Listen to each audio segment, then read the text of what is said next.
Read 2011 भाषा first Hindi addition discuss कर रहे हैं हम। यहाँ से खंड सेकंड के कौन से वर्ण में घोष नहीं है। कौन सा वर्ण घोष नहीं है? यह वर्ण है 6। बाकी ए अड़े है। अर्ध संवृत जिन स्वरों का उच्चारण जीभ कम ऊपर उठती है और वायुमुख विवर्ग से कम संकुचित होती है, इनसे उच्चारित स्वर अर्ध संवृत स्वर कहलाते हैं। जैसे ए और औ अर्ध संवृत स्वर है यहाँ से। और अर्ध विवृत स्वर जिन स्वरों में जीभ अर्ध संवृत से कम ऊपर उठती है और मुख विवर्ग में वायु मार्ग खुला रहता है, इससे उच्चारित स्वर अर्थ विवृत कहे जाते हैं। इनमें है ऐ औ। घोष स्वर किसी भी वर्ग के तीसरे, चौथे व पांचवें वर्ण घोष कहलाते हैं। जिससे उदाहरण तीसरे, चौथे, पांचवें गे घेड़े जे झे डे ढेणे डे दे धे ने भे भे में। अघोष जिन वर्ग के पहले दूसरे अघोष कहलाते हैं। जैसे किसी वर्ग के पहले और दूसरे से कै खे चे छे टे ठे ते थे पे फे, यह याद रख सकते हैं। घोष तो हो गए, यहाँ से घोष तो होंगे। यहाँ से तीसरे, चौथे, पांचवें अघोष होंगे, पहले और दूसरे वर्ण। अर्धविवृत हो गए, जीभ थोड़ी कम उठती है। अर्ध संवृत थोड़ी ज्यादा उठती है, ए और औ और ऐ और औ। किसी शब्द में री स्वर नहीं है तो वह कौन से शब्द में नहीं होगी? रिवाज में नहीं होगा री शब्द। बाकी कृपा में होगा, दृष्टि में है और कृष्ण में है। री स्वर से निर्मित है कृपा, दृष्टि और कृष्ण।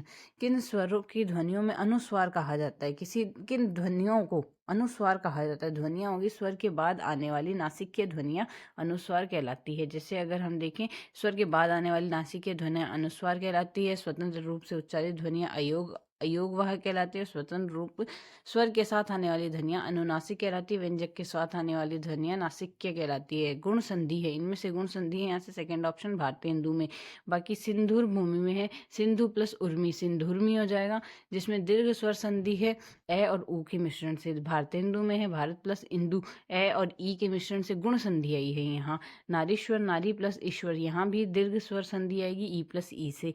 लोकेश्वर लोक प्लस ईश्वर, लोक प्लस ऐश्वर्य, लोकेश्वर्य होगा यहाँ से।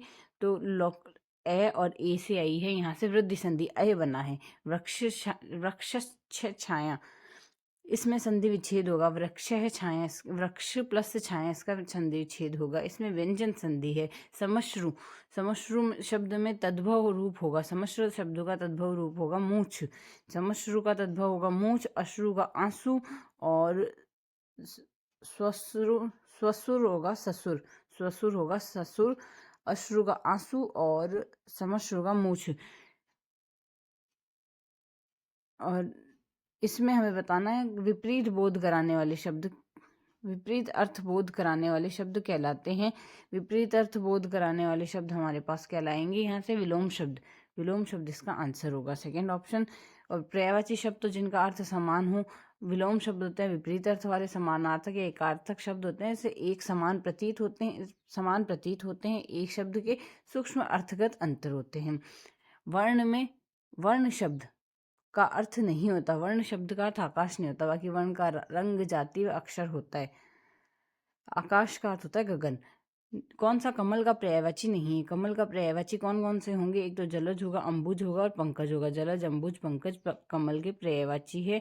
और बाकी मनरीस, मदन मोहन, मनरीस के होंगे मदन मोहन, अनग, कदर्प, दर्पक, पंचशर, काम, रतिपति, इस तरीके से होंगे। जिसका मन व ध्यान दूसरी तरफ हो वह होगा अनमनसक। अनमनसक जिसका मन व ध्यान दूसरी तरफ हो। अभिधा शब्द की प्रकृति है वाच्यार्थ प्रकट करने की। अभिधा शब्द की प्रकृति है। लक्षणा होगी लक्षणार्थ प्रकट करने की प्रकृति। व्यंजनार्थ होगा व्यंग्यार्थ शब्द संकट होता है। भाववाचक संज्ञा के अंतर्गत आते हैं। भाववाचक संज्ञा के अंदर गुण व दोष आते हैं। भाववाचक संज्ञा जिस संज्ञा में शब्द में प्राणियों व वस्तुओं के गुण, धर्म, दशा, अवस्था, कार्य व मनोभाव का आभास होता है, भाववाचक संज्ञा कहलाती है। भाववाचक संज्ञा की रचना मुख्यतः 5 प्रकार से होती है। जातिवाचक संज्ञा सर्वनाम से, विशेषण, क्रिया व अव्यय से होती है। मदन काली पतलून पहन के कर खेलने आया, इसमें विशेषण है। इस शब्द में विशेषण काली होगी। काली पतलून रंग बता रहे हैं ना, संज्ञा व सर्वनाम की विशेषता बतलाने वाले विशेषण कहलाते हैं। विशेषण के प्रकार है गुणवाचक, संख्यावाचक, परिणामवाचक, संकेतवाचक, व्यक्तिवाचक। मदन काली पतलून पहन के आया है तो प्रस्तुत वाक्य में काली शब्द विशेषण का बोध कराता है। वहां मोहन रिक्त स्थान कोई नहीं, मोहन के रिक्त स्थान कोई नहीं थे, वाक्य में रिक्त स्थान में आएगा। मोहन के अलावा कोई नहीं था, तो यहाँ अलावा आएगा।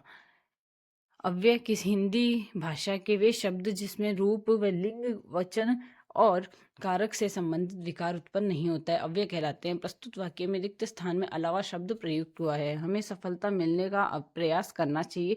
इस वाक्य में तक है, सफलता मिलने तक प्रयास करना चाहिए। इसमें संबंध बोधक अव्यय है। अव्यय के भेद क्रिया विशेषण संबंध बोधक, समुच्चय बोधक, विस्मयादि बोधक और निपातव।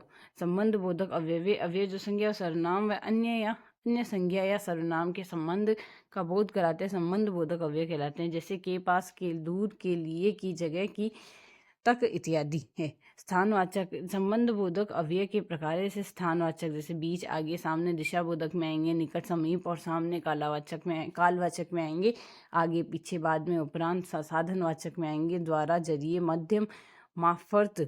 करणवाचक में आएंगे हेतु, वास्ते, निर्मित। सीमावाचक में आएंगे पर्यंत, मात्र। विरोध सूचक में आएंगे प्रतिकूल, विपरीत। समता सूचक में आएंगे अनुसार, सामान्य। तुल्य हेतुवाचक में आएंगे सहित व सेवा। सहचर सूचक में आएंगे संग समेत। विषयवाचक में आएंगे बाबत। संग्रहवाचक में आएंगे भर्तक को और के लिए।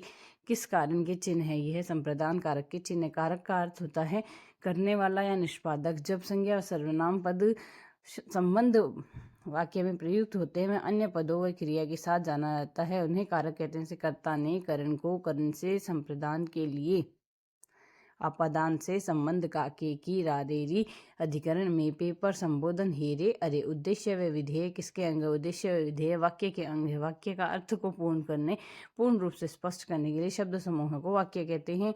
वक्ता का अर्थ पूर्ण करने के लिए शब्द समूह को वाक्य कहते हैं। वाक्य के अंग है उद्देश्य व विधेय। तेंदुलकर ने एक ओवर में 5 छक्के लगाए।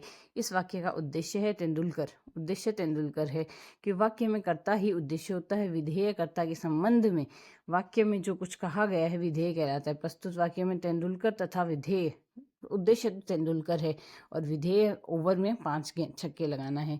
विराम चिन्ह का नाम है, विराम चिन्ह का नाम होगा इसमें अर्धविराम। अर्धविराम पूर्ण विराम के समय में कम समय रुकने के लिए प्रयोग होता है। हंस पद होता है यहाँ से लिखते समय छूटे वाक्य से जोड़ने के लिए। अल्प विराम यहाँ से होगा अर्धविराम के समय अर्धविराम से कम समय रुकने में इनका प्रयोग होता है। पूर्ण विराम वाक्य पूर्ण होने पर प्रयोग होता है। किसी कठिन शब्द को स्पष्ट करने के लिए किस विराम चिन्ह का प्रयोग करेंगे, यहाँ से कोष्ठक का प्रयोग किया जाता है। विवरण चिन्ह होता है, विवरण चिन्ह अथवा उदाहरण देने के लिए प्रयोग होता है। निदेशक निर्देश या सूचना देने के लिए। कोष्ठक वाक्य के मध्य में आए पदों को अलग से दर्शाने के लिए होता है। अवसर का लाभ उठाना के लिए उपयुक्त है। अवसर का लाभ उठाना उपयुक्त के लिए हमारे पास यहाँ से मुहावरा होगा, बहती गंगा में हाथ धोना। नेक्स्ट है यहाँ से हमारे पास मुहावरा, जैसे बहती गंगा में हाथ धोना मतलब अवसर का लाभ उठाना। आकाश पाताल एक करना, अत्यधिक परिश्रम करना। फूला न समाना, बहुत खुश होना। अंगारों पर चलना, कठिन कार्य करना। बाधा डालना मुहावरे का अर्थ है रोड़ा अटकाना। रोड़ा अटकाना अर्थात बाधा डालना। पाला पड़ना यानी वास्ता पड़ना। बरस पड़ना यानी अत्यधिक क्रोध करना। दांतों में जीभ आना यानी शत्रुओं से घिरे रहना।